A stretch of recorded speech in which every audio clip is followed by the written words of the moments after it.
try something a little bit different on today's Chinese knockoffs, and technically, maybe we might not be able to call this a knockoff, but then again, they are using the Super Famicom design or the European SNES,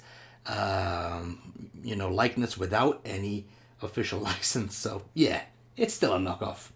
Anyway, what this is a lovely product to put your Pi into, your Raspberry Pi.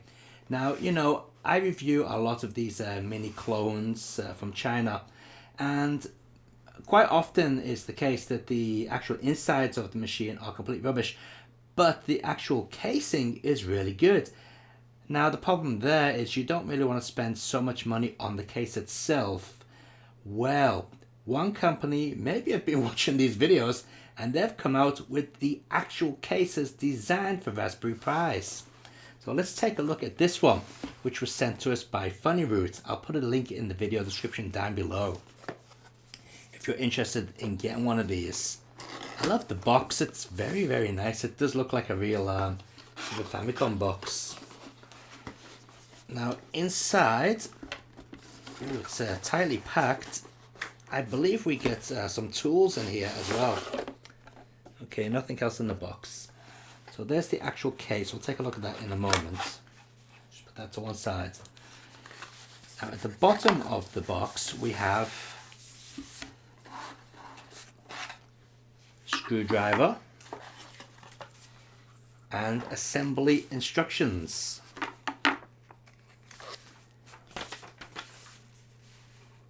And as you can see, it's fairly simple.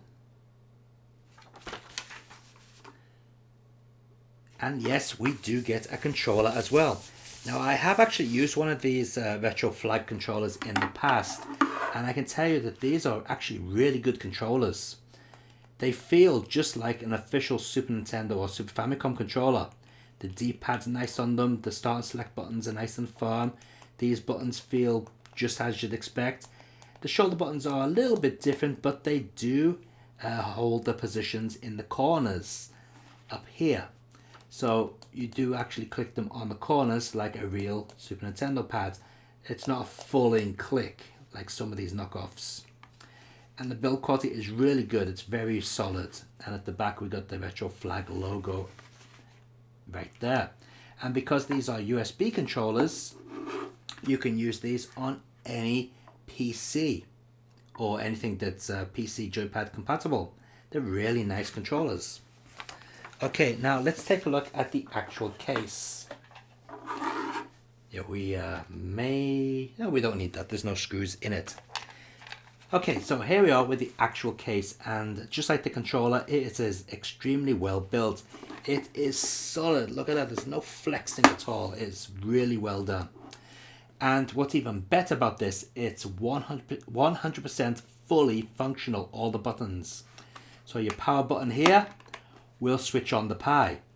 Your eject button will eject this little flap here. And what that's for is to put your SD cards in. It's actually an SD card holder.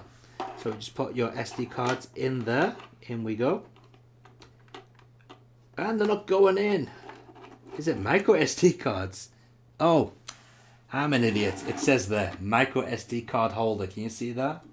Alright, so you can put your micro SD cards in the cartridge slot to keep them nice and safe. The reset button resets the Pi.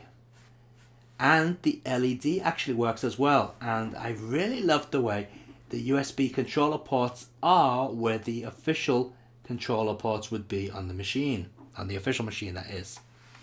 Around the back, it also looks very much like a real Super Famicom. So we've got, as you can see here, we've got our power in, we've got our HDMI out, and we've got our audio out here. The bottom has nothing special on it, but there is a little vent hole there for your fan or whatever. On the side, we've got a micro SD card slot as well, so you can stick in your micro SD cards without taking apart the entire system. On this side of the case, we have a little flap, which when opened up, gives you access to your USB and LAN. That's where they would be positioned on a real Raspberry Pi. Okay, so let's open up this case so you can see inside. It comes apart fairly easy. Okay, now as you can see inside, you do get little pads for the bottom of the case, so the little feet on it are there, and the little screws and so on to keep everything held together. Here is the actual PCB that connects everything up. So as you can see, we've got the power button there. It says make sure power switch at PCB and power button at case both off before assembling. Alright, so some broken English there, but basically you got to make sure everything is off before you assemble. And here's another switch here which isn't connected to anything on the front. It says safe shutdown, so you can have the off or on. And there's the reset button. And as you can see, we've got the USB cables coming off here, and these USB cables are also Retro Flag branded. I don't know if you can see that on the video there. And here we go at the back is our power socket. It's a Pi case USB 2 connector right there. So yeah, this is really good. Oh, that's your fan, by the way. That's where your fan would connect. Right here. Sorry, not here. That connects to the Pi. That's where your fan would go, right there. Okay, so yeah, that is pretty much all there is to show you. I don't actually have a Raspberry Pi to connect to it, unfortunately, but honestly, hand on heart, I can tell you that the build quality of this is really good. It's solid. And if you're going to make a Pi project, then why not pick up something like this? Excellent stuff. And for those interested, they also do a US looking version. Again, the build quality is excellent, just like this, but it looks like a US NES. And I believe they also do a Mega Drive version as well. I've not seen the Mega Drive version in person, but if this is anything to go by, then that should also be of excellent build quality and look just like the real deal. Okay, so anyway, if you are after one of these cases, or you are thinking of doing a Raspberry Pi modded system, you can do a lot worse than this. I mean, in all honesty, if you got a Raspberry Pi in this thing, it's going to be better than the real NES classics, in my opinion. It's going to have so much more on it, and the build quality of this is second to none. It's really good. So yeah, link in the video description below. Check it out.